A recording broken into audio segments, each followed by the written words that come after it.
ये है हेलो दुनिया ओनली ऑन रेडियो आसमां। इसके सिवा जाना कहाँ।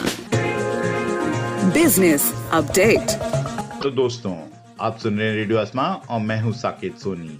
मैं लाया हूं आपके लिए बिजनेस अपडेट, व्यापार की बातें और स्टॉक मार्केट की हलचल। क्लाउड कंप्यूटिंग की कंपनी salesforce.com ने स्लैक टेक्नोलॉजीज को $27.7 बिलियन में खरीद लिया है।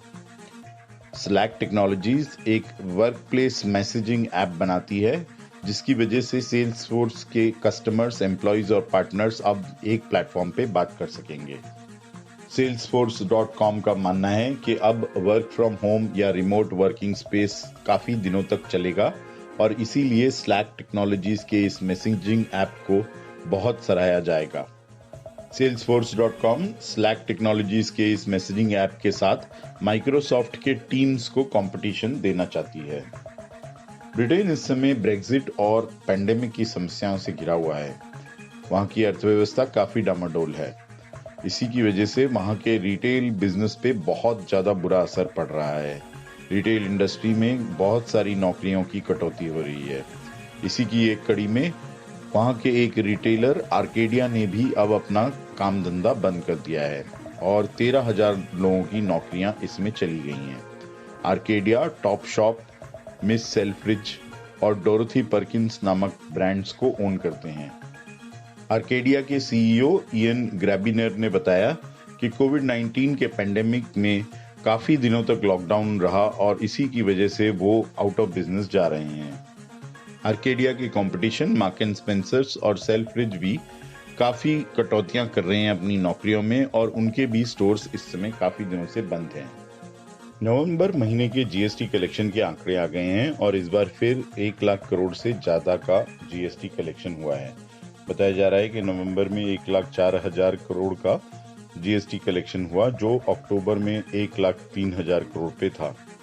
ये आंकड़ा अब अप्रैल के बाद दूसरा ऐसा महीना है जिसमें 1 लाख से ज्यादा जीएसटी का कलेक्शन आया है। ये भारत सरकार के लिए बहुत अच्छी खबर है, क्योंकि भारत सरकार के ऊपर अब रेवेन्यू का दबाव थोड़ा कम होगा और शायद उनको बोरोइंग में भी अब कमी करनी पड़ेगी। वहीं भारत के राज्यों की सरकार के हाल भी काफी बुरे हैं। इस समय भारत के राज्यों की सरकारों ने जो बोरोइंग करी है वो लगभग उनके जीडीपी से 36% की है और ये 36% का आंकड़ा काफी हाई है। बताया जा रहा है कि मेन कारण ये है कि इनके एक्सपेंडिचर्स तो हमेशा सतत चलते रहे हैं, जिसमें कि सैलरीज देना, इंटरेस्ट देना और मेडिकल और वेलफेयर पे खर्चा करना, लेकिन इनकी कमाई इस समय पेंडेमिक की वजह से काफी घटी हुई थी। उम्मीद करते हैं कि अच्छे जीएसटी कलेक्शंस के आंकड़े आते रहेंगे और महीने दर महीने अब हम ग्रोथ को वापस आता देखेंगे। भारत के मुकेश अंबानी अब $75 बिलियन की वैल्यूएशन के साथ दुनिया के 10वें सबसे अमीर व्यक्ति बन गए हैं। मुकेश अंबानी इस समय एशिया के सबसे अमीर आदमी हैं, लेकिन खास बात यह है कि वो एशिया के दूसरे सबसे अमीर व्यक्ति कोक्स फैमिली के से लगभग दुगने अमीर हैं और कोरिया की ली फैमिली से वो लगभग 3 गुना ज्यादा अमीर हैं और जापान की तोरी साजी फैमिली से वो 5 गुना ज्यादा अमीर हैं।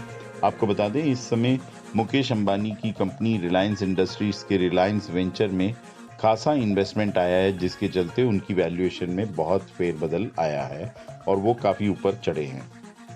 आइए अब जान लेते हैं क्या रहा बाजारों का हाल। सेंसेक्स 505 पॉइंट्स बढ़ के 44,655 पे बंद हुआ। निफ्टी 140 अंक बढ़ के 13,109 पे बंद हुआ।